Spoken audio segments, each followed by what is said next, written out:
ከጓደኞቻችሁ ትንሽ ዝቅ እንደሆናችሁ ካሰባችሁ እናንተ ትሑታን ናችሁ። ጓደኛዬ ከኔ ይሻላል፣ ይበልጣል፣ እኔ እበልጣለሁ አለ ማለት፣ እኔ እሻላለሁ አለ ማለት፣ እፎካከረዋለሁ፣ እወዳደረዋለሁ፣ እቀድመዋለሁ፣ እበልጠዋለሁ አለ ማለት። ምእመናን ባልንጀራችሁን ከራሳችሁ ይልቅ እንዲሻል በትሕትና መቁጠር ስትጀምሩ ባልንጀራችሁ በሌሎች ሲከበር ብታዩ ዓይናችሁ አይቀላ። ባልንጀራችሁ በንቀት ቢያያችሁ ቅናትም ቁጣም አያድርባችሁም። ምክንያቱም አስበልጣችሁታላ። ምክንያቱም ባልንጀራችሁ ከእናንተ እንደሚሻል በትሕትና አስባችኋላ። ሲከበር አትከፉ።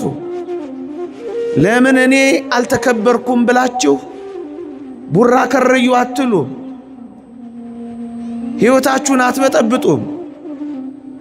ቤታችሁን አታምሱም። ሥራ ቦታችሁን ሰላም አትነሱም። ውድድርና ፉክክር ውስጥ አትገቡም። ባልንጀራችሁ ከእናንተ ይልቅ እንዲሻል በትሕትና ስትቆጥሩ ቅድሚያውን ለሱ መስጠት ስለምትጀምሩ በሌሎች ሰዎች ሲከበር ስታዩ አትናደዱም። በዚህ ውስጥ ክርስቲያኖች እንዴት ያለች ሰላማዊ ሕይወት አለ መሰላችሁ? በሌሎች ሰዎች ማደግ አትታመሙ። ጨርቅ ሲቀይሩ ብታዩ ልባችሁም ፊታችሁም ዓይናችሁም አይቀየርባቸው። ሲያድጉት ደስ ይላችኋል። እውነት እንነጋገር ከተባለ የክርስትና ሰላማዊ ሕይወት ያለው እዚህ ጥቅስ ውስጥ ነው። ባልንጀራ ከአንተ ይልቅ እንዲሻል በትሕትና መቁጠር ስትጀምር ሰላማዊ ኑሮ ትኖራለህ።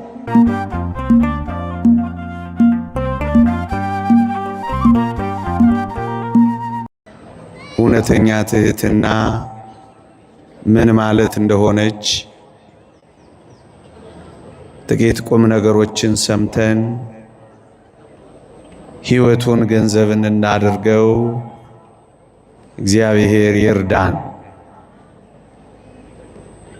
አታውቁትም ብዬ አይደለም፣ ግን ጥቂት አስታውሰናችሁ በዚህ ሕይወት በረከትን፣ ጽድቅን፣ እግዚአብሔርን መምሰልን እንድናገኝ ነው። አንደኛ እውነተኛ ትሕትና ምንድናት? ሊቁ ቅዱስ ዮሐንስ አፈወርቅ ስለ እውነተኛ ትሕትና ሲያስተምር እውነተኛ ትሕትናን እንዲህ አላት። እውነተኛ ትሕትና በክብር ካንተ ጋራ እኩል ከሆነው ሰው በታች እንደሆንክ ማሰብ እሱ እውነተኛ ትሕትና ነው አለ። ልድገመው። በክብር ካንተ ጋር እኩል ከሆነው ሰው ትንሽ ዝቅ ያልክ እንደሆንክ ካሰብክ አንተ እውነተኛ ትሑት ነህ ይላል። እዩ ምእመናን፣ በችግር ምክንያት ራሱን ዝቅ የሚያደርግ ሰው ትሑት አይደለም። ጸጋ ሳይኖረው ስጦታ ሳይኖረው ታናሽ ስለሆነ ወይም ዝቅ ያለ ሰው እንደገና ራሱን ዝቅ ቢያደርግ እሱ ትሑት አይደለም አለ። እውነተኛ ትሕትና እኩል ሆነን ሳለን፣ እኩያሞች ሆነን ሳለን፣ በክብር ከአንድ ሰው ጋር ተካክለን ሆነን ሳለን፣ አቻ ሆነን ሳለን ከዚያ ሰው ትንሽ ዝቅ ካልን እውነተኛ ትሑታን እኛ ነን። ራሱን ከፍ ከፍ ማድረግ የሚቻለው ሆኖ ሳለ ራሱን ዝቅ ያደረገ እሱ እውነተኛ ትሑት ነው ይላል ሊቁ። እየቻላችሁ ከፍ ማለት እየቻላችሁ ባለማይረግ እየሆናችሁ ብዙ የሚበልጥ ነገር እያላችሁ ከፍ ከፍ ማድረግ ራሳችሁን እየተቻላችሁ ራሳችሁን ዝቅ ካደረጋችሁ እናንተ ትሑት ናችሁ። ራሳችሁን ከፍ ማድረግ ስላልቻላችሁ ግን ወይም ከፍ ያላችሁ ሳትሆኑ ራሳችሁን ዝቅ ላድርግ ካላችሁ እናንተ ትሑት አይደላችሁ። ለዚህ ነው ቅዱስ ዮሐንስ አፈወርቅ በክብር ከናንተ ጋር እኩል ከሆነው ሰው እንደምታንሱ ግድ የለም እኔ አንሳለሁ፣ እኔ ዝቅ ላለሁ፣ አንተ ትሻላለህ የሚል ሐሳብ በልቦናችሁ ካለ እናንተ ትሑት ናችሁ ይላል። እኩል ሆናችሁ። ለዚህ መልካም አብነት የሚያመጣልን ንዑድ ክቡር የሚሆን ሐዋርያ ጳውሎስ የተወደደ መድኃኒታችን ኢየሱስ ክርስቶስን እንዲህ ይላል። የፊልጵስዩስ መልእክት ምዕራፍ 2 እንዲህ ይላል ስለ ክርስቶስ ሲናገር እርሱ በእግዚአብሔር መልክ ሲኖር ሳለ ከእግዚአብሔር ጋር መተካከልን መቀማት እንደሚገባ ነገር ሳይቆጥር ራሱን አዋረደ ይላል። ልድገምላችሁ። የፊልጵስዩስ መልእክት ምዕራፍ 2 ከቁጥር 2 ጀምሮ አንብቡት።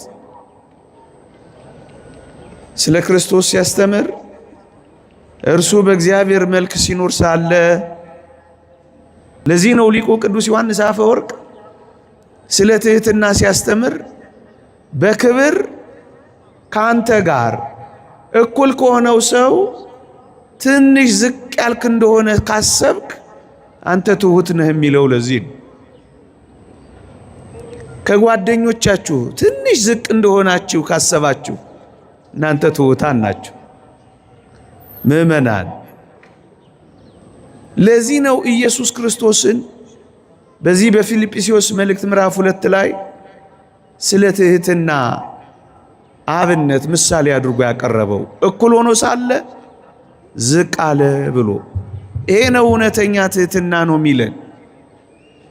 እውነተኛ ትሑት መሆን ከፈለጋችሁ በጌታችን በመድኃኒታችን በኢየሱስ ክርስቶስ ዘንድ ያለው ይህ የትሕትና ሐሳብ በእናንተ ዘንድ ደግሞ ይሁን ይላል። ይሄ ምንድን ነው? ባልንጀራህ ካንተ ይልቅ እንዲሻል በትሕትና ቁጠር ይላል። የፊልጵስዩስ መልእክት ምዕራፍ 2 ቁጥር 2 ልድገመው ምእመናን።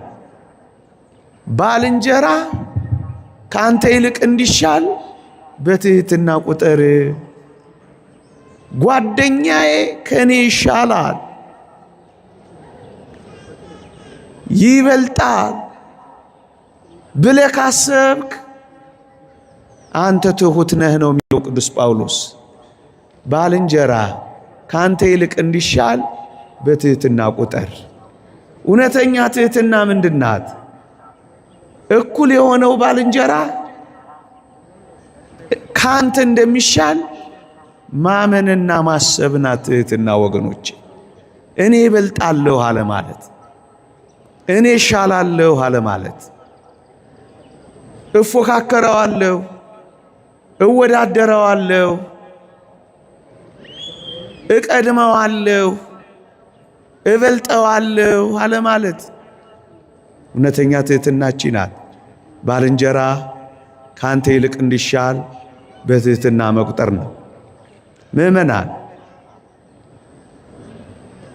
ባልንጀራችሁን ከራሳችሁ ይልቅ እንዲሻል በትሕትና መቁጠር ስትጀምሩ ባልንጀራችሁ በሌሎች ሲከበር ብታዩ ዓይናችሁ አይቀላ። ባልንጀራችሁ በንቀት ቢያያችሁ ቅናትም ቁጣም አያድርባችሁም። ምክንያቱም አስበልጣችሁታላ። ምክንያቱም ባልንጀራችሁ ከእናንተ እንደሚሻል በትሕትና አስባችኋላ። ሲከበር አትከፉ። ለምን እኔ አልተከበርኩም ብላችሁ ቡራ ከረዩ አትሉ። ሕይወታችሁን አትበጠብጡም። ቤታችሁን አታምሱም። ሥራ ቦታችሁን ሰላም አትነሱም። ውድድርና ፉክክር ውስጥ አትገቡ። ባልንጀራችሁ ከእናንተ ይልቅ እንዲሻል በትሕትና ስትቆጥሩ ቅድሚያውን ለሱ መስጠት ስለምትጀምሩ በሌሎች ሰዎች ሲከበር ስታዩ አትናደዱም። በዚህ ውስጥ ክርስቲያኖች እንዴት ያለች ሰላማዊ ሕይወት አለ መሰላችሁ? በሌሎች ሰዎች ማደግ አትታመሙ። ጨርቅ ሲቀይሩ ብታዩ ልባችሁም ፊታችሁም ዓይናችሁም አይቀየርባቸው።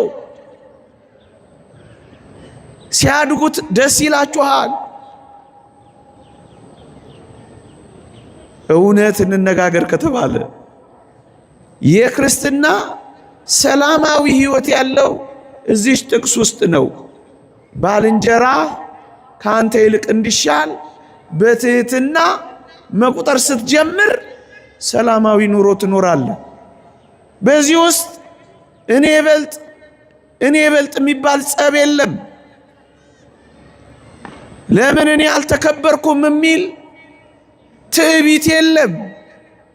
ምክንያቱም ቅድሚያውን ለባልንጀራ ስለሰጠኸው በምንም ሁኔታ ውስጥ አትታወክም። እንደውም እሱ ሲከበር ደስ ይልሃል፣ አትከፋም። ብጥብጥ እዚህ ውስጥ የለም። መቀናናት እዚህ ውስጥ የለም።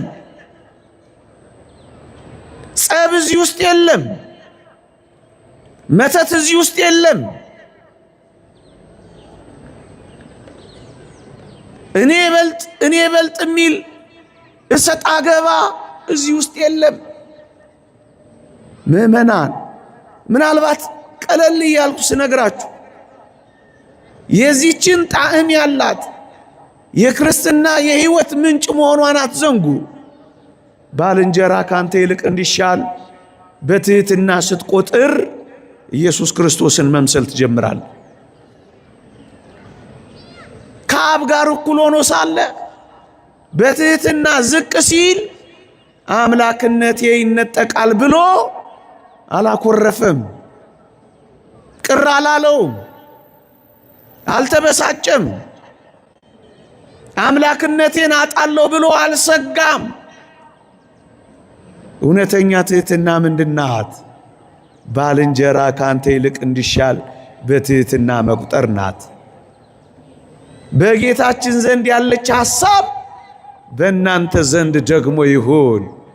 እሱ ሐሳብ ምንድናት? እኩል ሆኖ ሳለ ዝቅ ማለት ነው። ትከሻ ለትከሻ አትለካካም፣ ጥርስ አትናከስም፣ አትገፋፋም፣ ዓለምን የውድድር ሜዳ አታረግም። ክል ብዙ ጸጋ ቢኖርህ ይቺን ጸጋ ካጣሃት እመነኝ አምላክህን መምሰል ታጣለህ። ወዳ አንዲት ውብ ገለጻ አለቻቸው እዚሽ ጋር ምን ይላሉ መሰላችሁ? ከወንድሞች ጋር እንደ ልጅ ሁን ይላሉ በሞቴ ስሟቸው።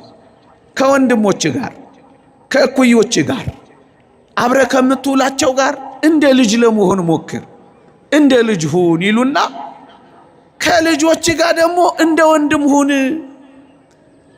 ከጓደኞች ጋር ትንሽ እንደ ልጅ ዝቅ በል፣ ከልጆች ጋር ደግሞ ትንሽ ዝቅ በልና እንደነሱ ወንድማቸው ሁን። ወዳጄ እዚህ ውስጥ ጥልቅ ሰላማዊ ሕይወት፣ እዚህ ውስጥ አስደናቂ ክርስቶስን መምሰል ታገኛለህ። አንደኛ እውነተኛ ትሕትና ምንድናት? በክብር ካንተ ጋር እኩል ከሆነው ሰው ትንሽ ዝቅ ማለት ናት።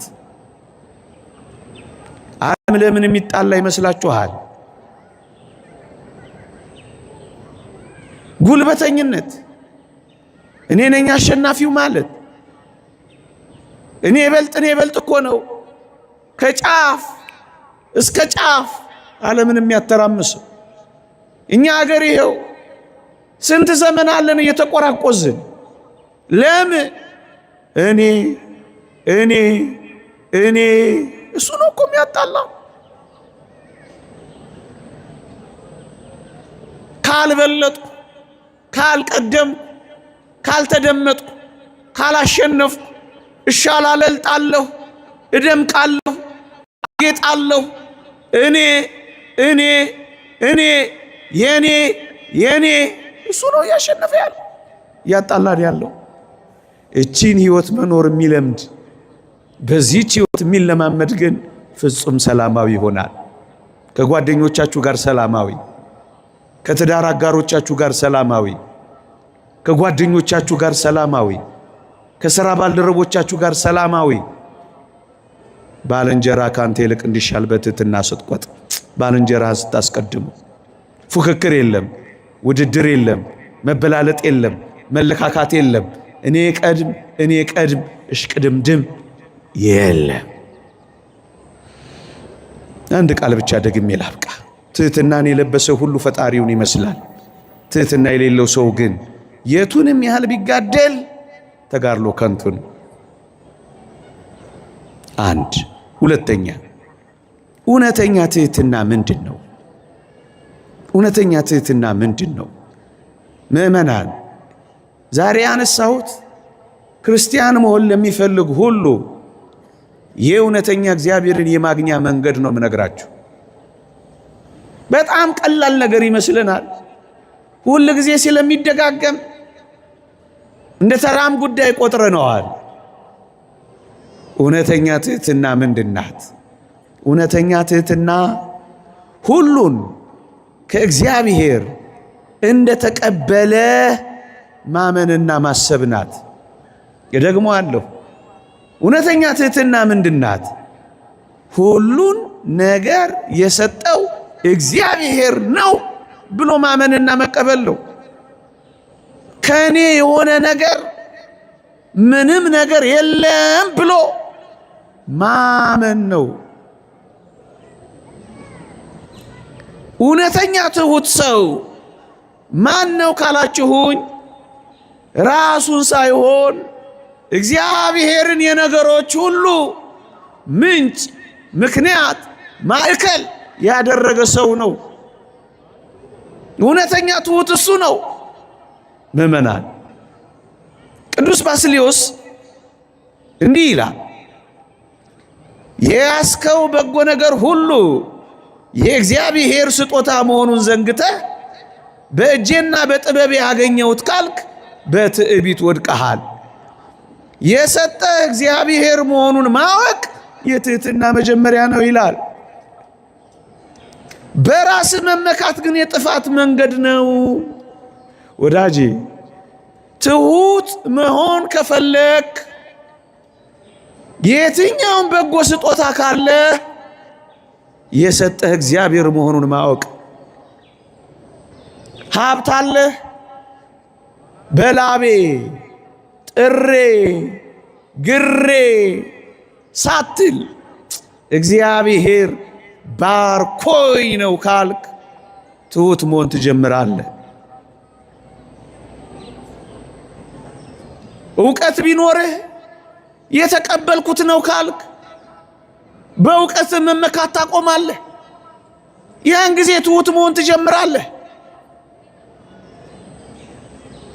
ካንተ የጀመረ ነገር እንደሌለ በጎ ስጦታ ፍጹምን በረከት ከላይ እንደሆነ ማመን ስትጀምር ትሑት ትሆናለህ። እደግመዋለሁ፣ የሰጠህ እግዚአብሔር መሆኑን ማወቅ የትሕትና መጀመሪያ ነው ወዳጄ። እዚህ ውስጥ ትምክህት የለም። እግዚአብሔር ነው የሰጠሽ። ውበትሽ አያስመካሽም፣ በማንም ላይ አያስኮራሽም። የተሰጠሽ እንደሆነ ስለምታውቂ ትወቶኛለሽ። እዚህ ውስጥ ኩራት የለም። እዚህ ውስጥ መመጻደቅ የለም። እዚህ ውስጥ መኮፈስ የለም። እዚህ ውስጥ መናቅ የለም። ምክንያቱም ምንጩ እግዚአብሔር ነው። ቅዱስ ጳውሎስ በአንደኛ ቆሮንቶስ መልእክት ምዕራፍ 4 ቁጥር 7 አንተ እንድትበልጥ ማን አድርጎሃል? ያልተቀበልከውስ ምን አለ? የተቀበልክ ከሆንክ ግን እንዳልተቀበልክ የምትመካ ስለምንድን ነው ይላል።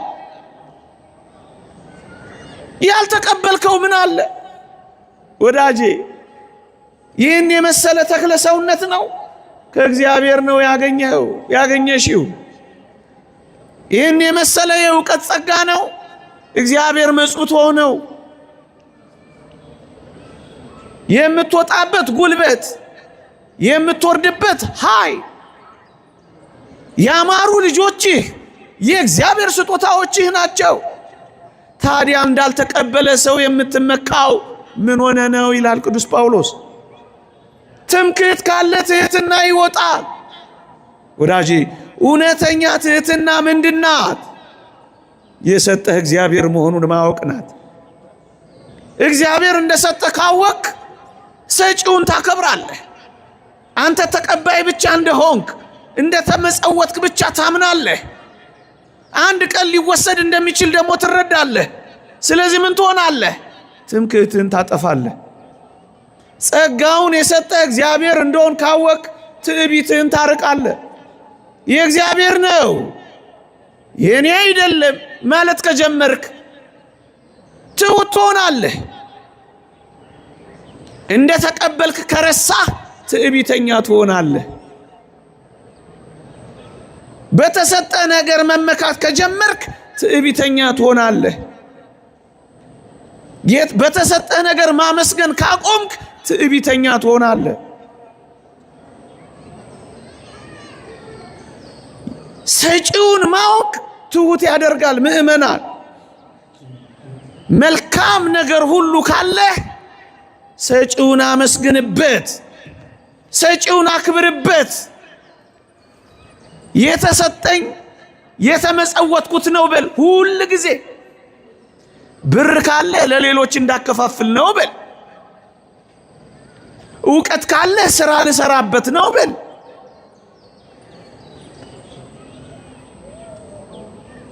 ሁሉም ነገር ከሰጪው ነው ብለህ ስታምን ያን ጊዜ ትሑት ትሆናለህ። ጥቂት የእግዚአብሔርን ሰዎች ትህትና ላሳያችሁ። ነቢዩ ዳንኤል ሕልም ተገልጾለት ከተረጎመለት በኋላ እንዲህ ነበር ያለው ነቢዩ ዳንኤል፣ በዚህ ዓለም ካሉ ሰዎች ይልቅ በጥበብ ስለበለጥኩ አይደለም አለልሃ። እኔ በላጭ ስለሆንኩ አይደለም፣ እግዚአብሔር ገልጦልኝ ነው አላ። ከሌሎች ሰዎች ስለበለጥክ አይደለም። በእውነት ይህንን እመን። እግዚአብሔር ባንተ ገንዘብ ውስጥ ስራ ሊሰራ ስለፈለገ ነው የሰጠህ። እግዚአብሔር ባንተ ዕውቀት ውስጥ ሰዎችን ሊያንጽበት ነው የመጸወተህ። አንተ ወይም አንቺ ወይም እኔ ከሰዎች ስለበለጥን አይደለም። እኔ ከሰዎች ይልቅ ስለበለጥኩ አይደለም አለላ። ዮሴፍስ ሕልም በተረጎመ ጊዜ ምን እንዳላልሰማህም? ሕልምን የሚተረጉም እግዚአብሔር የሰጠው አይደለምን? በቃ እግዚአብሔር የሰጠው ሰው ነው። ከሰጪው ከእግዚአብሔር ነው።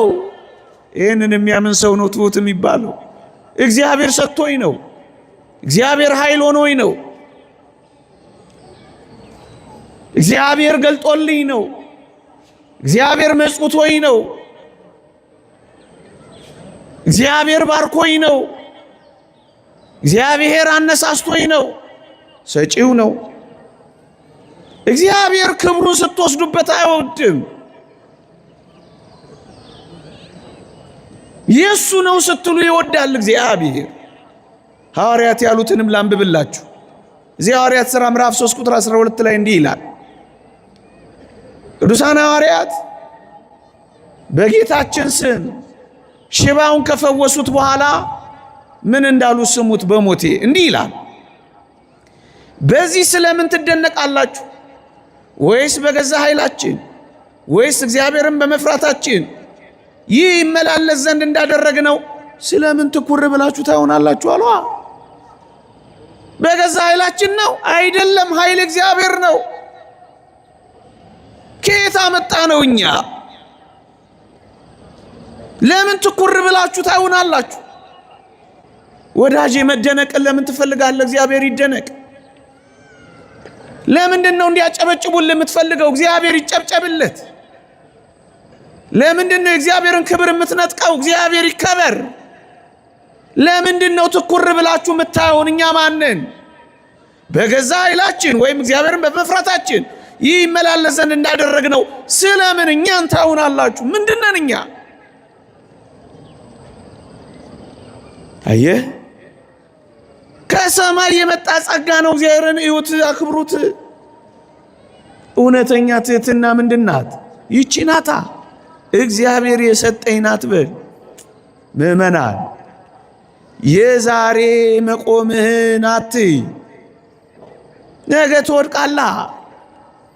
የዛሬ መቆምህን አይተህ ያቆምህን ከረሳህ ነገ መውደቅ አለና ትሁት መሆን የሚያስፈልገው ለዚህ ነው።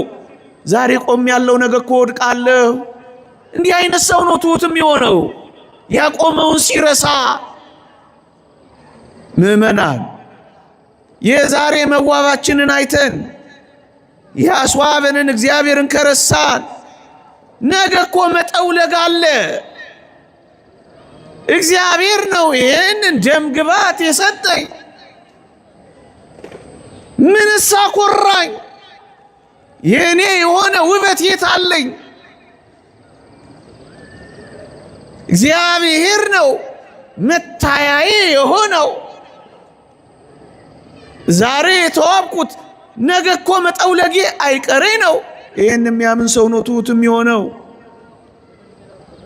የዛሬ ማግኘትህን አይተህ የሞላልህን ከረሳህ ትዕቢተኛ ትሆናለህ። ይልቅስ ነገ ማጣት እንዳለ ካሰብክ ዛሬ በማግኘትህ ትሁት ትሆናለህ። በማግኘትህ አትኮራም፣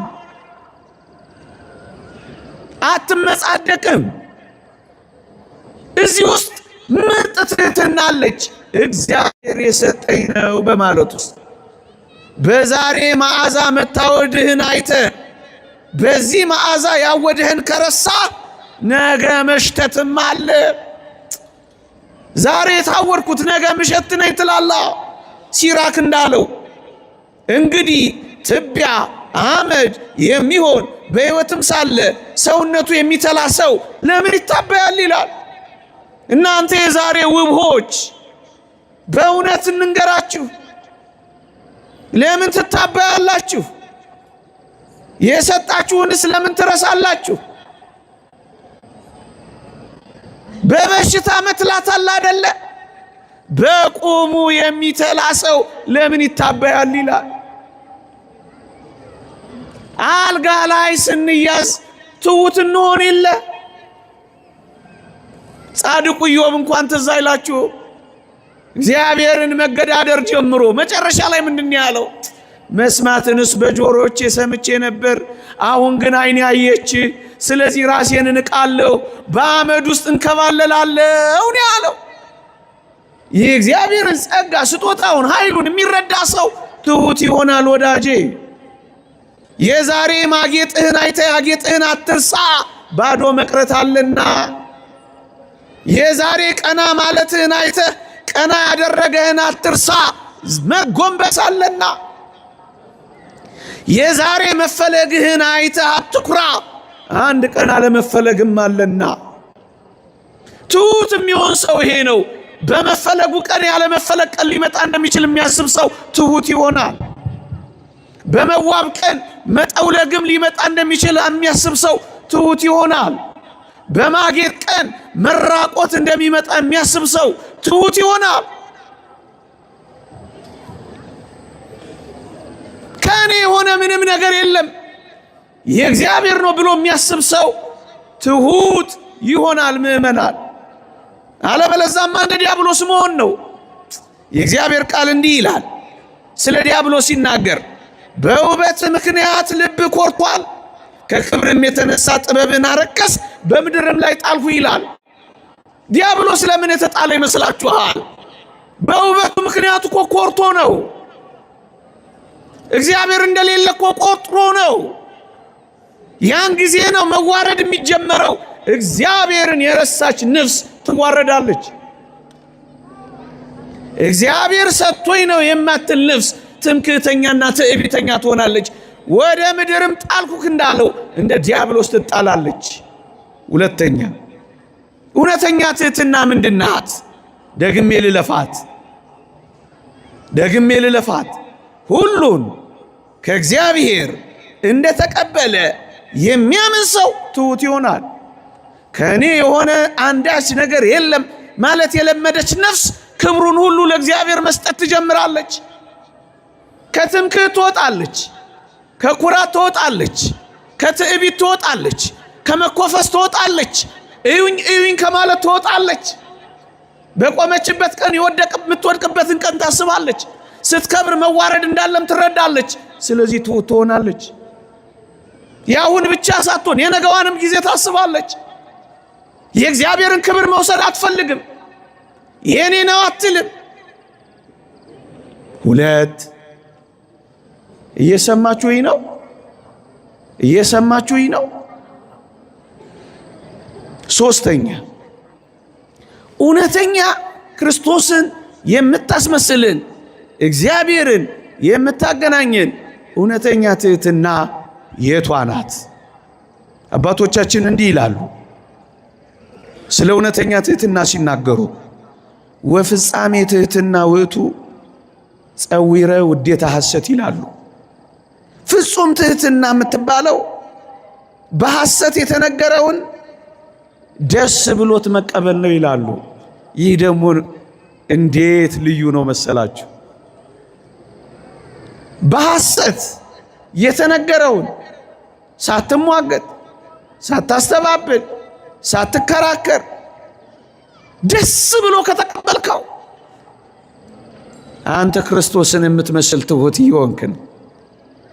ክርስቶስ አንድም ቀን ማስተባበያ ሲሰጥ አልኖረም። አንድም ቀን መልሶ አልተሳደበም። ሲዝቱበት አንድ ቀን ፎክሮ አያውቅም። በሐሰት ያን ሁሉ ሲናገሩበት ዝም ነው ያለው። እውነተኛ ትሕትና ምንድናት? ያውም ፍጹም የሆነች ትሕትና ምንድናት? በሐሰት የተነገረውን ደስ ብሎ መቀበል ነው። ወዳጄ ክርስቶስን ከመምሰል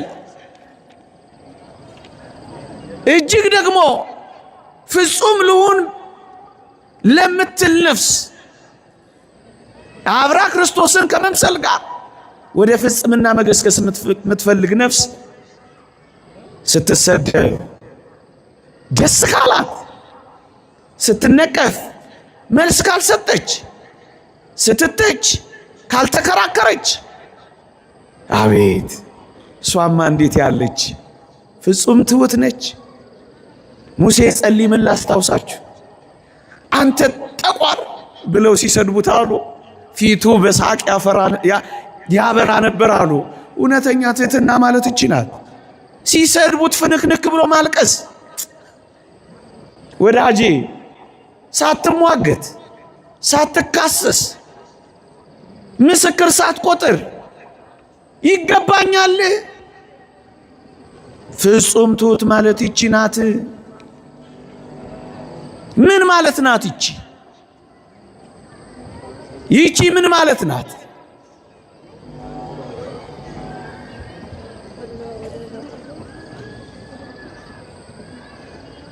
እቺን ጨርሼ አቆማለሁ። እየሰማችሁኝ ነው? እነሱን ነው የምታዩት?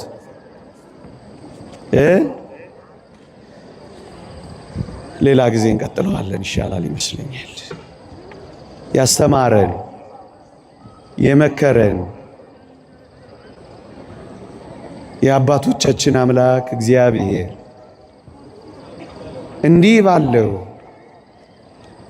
ፍጹም በሚያረግ እግዚአብሔርን በምታስመስለን መልካም የትህትና ሕይወት እንድንኖር እግዚአብሔር ይርዳን። እግዚአብሔር የሚገኘው በዚህ ጥልቅ ሕይወት ውስጥ ነው። ምኑን እግዚአብሔር እናገኘዋለን? እሱ የትህትናን ጸጋ ሰጥቶ እሱ ያገኘን እንጂ። ይቆየን። አሜን።